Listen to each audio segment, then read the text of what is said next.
ஒரு கிறிஸ்தவனுக்கு ஒரு பெரிய விசுவாசம் இருக்கணும். என் பலன் ஆண்டு கையில கொடுக்கறதான் பலன் நினைச்சிடக்கூடாது. இது சும்மா கொஞ்சம் கிடைக்கும், இந்த பலன் வந்து இங்கோட போயிடும் இல்லையா? இந்த உலகத்துல நம்ம என்னதான் வாங்கினாலும் என்னதான் பெற்றாலும் சம்பாதிச்சாலும் இங்கிருந்து ஒன்றையும் என்ன பண்ண முடியாது, கொண்டு போக முடியாது. எல்லாம் மண்ணோட அழிஞ்சு போயிடும். இப்போ ஒருத்தர் இறந்து போறாங்கன்னு வச்சுக்கிடுங்களேன். இறந்து போன பிறகு அவங்க வாழ்க்கையில சாதிச்சது, அவங்க பெற்ற சர்டிபிகேட்டு எல்லாமே அது சவுத்துல தொங்கும். எத்தனை வருஷம் இருக்கும்னு நினைக்கிறீங்க? ஏதோ சந்ததிகள் கொஞ்சம் மரியாதை கொடுத்து அதை கொஞ்சம் பாதுகாத்து வச்சா சந்தோஷம்.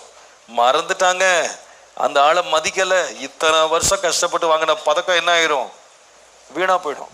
சமீபத்தில் ஒரு டாக்குமெண்ட்ரி பார்த்தேன். அதுல ஒரு மனுஷன் வந்து என்ன பண்றாருன்னா, அவருடைய தாத்தா காலத்துல அவர் இந்த உலக போர்ல வந்து அவர் வந்து யுத்தம் பண்ணது பாருங்க. அவர் வந்து ரொம்ப கஷ்டப்பட்டு யுத்தம் பண்ணி அவர் ஒரு காலையை இழந்துட்டாரு. அவர் இழந்ததுக்காக அந்த நாடு என்ன செய்ததுன்னா அவருக்கு ஒரு வீர பதக்கம் கொடுத்தது. அந்த வீர பதக்கம் வந்து தங்கத்தினால் செய்யப்பட்டிருந்தது. அந்த பதக்கத்தை அவர் வாங்கி அதுக்கு வந்து போட்டோலாம் எடுத்து அந்த பதக்கங்களை வீட்டில் வச்சிருந்தாரு. ஆனா அவர் கொஞ்ச காலம் கழிச்சு இறந்துட்டாரு. அந்த படம் அந்த பதக்கம் எல்லாம் அப்படியே அவங்க பையன்கிட்ட வந்தது. பையன்கிட்ட இருந்து பையன் காலம் முடிஞ்ச உடனே பேரங்காலத்துக்கு வந்தது.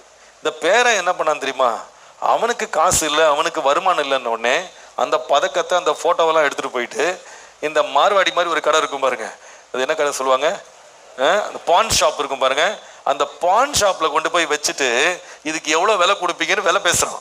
அப்போ அவங்க வந்து அந்த சர்டிபிகேட்லாம் பார்த்து கேட்குறாங்க, அப்பா இது வந்து சின்ன காரியம் கிடையாது, இது வந்து இவ்வளோ பெரிய ஒரு அவார்டு, இது வந்து லேஸில் வாங்க முடியாது, இதை போய் கொடுக்குறியே அப்படின்னு கேட்டா அந்த பையன் ரொம்ப கூலா சொல்றான், அது அவர் வாங்கினாருங்க, எனக்கு சாப்பாடு இல்லை, எனக்கு நீங்க கொடுங்க, நீங்க கொடுக்கறது கொடுத்தாதான் நான் என்ன பண்ண முடியும், சாப்பிட முடியும், இதை வச்சுக்கிட்டு சாப்பிட முடியுமா, இதுக்கு என்ன விலை போகுன்னு விலை பேசுறான். யாரு? தாத்தாவுடைய பதக்கத்தை யாரு விலை பேசுறா? பேர விலை. அதாங்க இந்த உலகத்துல நம்ம கிடைக்கிற பலன்லாம் இப்படிதான். என்னதான் ஆசையா கையில வாங்கிக்கிட்டாலும் இதை யார் விலை பேசுவாங்க நமக்கு தெரியாது. இதை யார் விற்பா, இதை யார் கொள்ளுவா நமக்கு தெரியாது. நம்ம ரொம்ப கஷ்டப்பட்டு நம்ம நினைக்கிறோம், ஐயோ கர்த்தருக்கு இந்த பலன் கொடுத்துற, கையால தொட்டுட்டேன். ஆனா இது எங்க யார்கிட்ட போக போகுது நமக்கு தெரியாது. சந்தோஷமும் பாருங்க, அது ஒரு அநித்தியமானதுதான். அது கொஞ்ச நேரம் சந்தோஷத்தை ஆண்டவர் கொடுத்து நம்மளை மன மகிழ்ச்சியா நிரப்புறாரு, சமாதானத்தினால. அது இந்த உலகத்தோட முடிஞ்சிருது. மக்கள் முன்னால வர்ற பாராட்டும் சந்தோஷமானதுதான், ஆனா அது கூட நித்தியமானது இல்லை. ஆனா ஒரு பலன் வருது. அந்த பலன் எப்படிப்பட்டது தெரியுமா? அழியாத கிரீடம். ஹல்லேலூயா! வாடாத கிரீடத்தை கர்த்தர் நமக்காய் ஆயத்தம் பண்ணி வைத்திருக்கிறார்.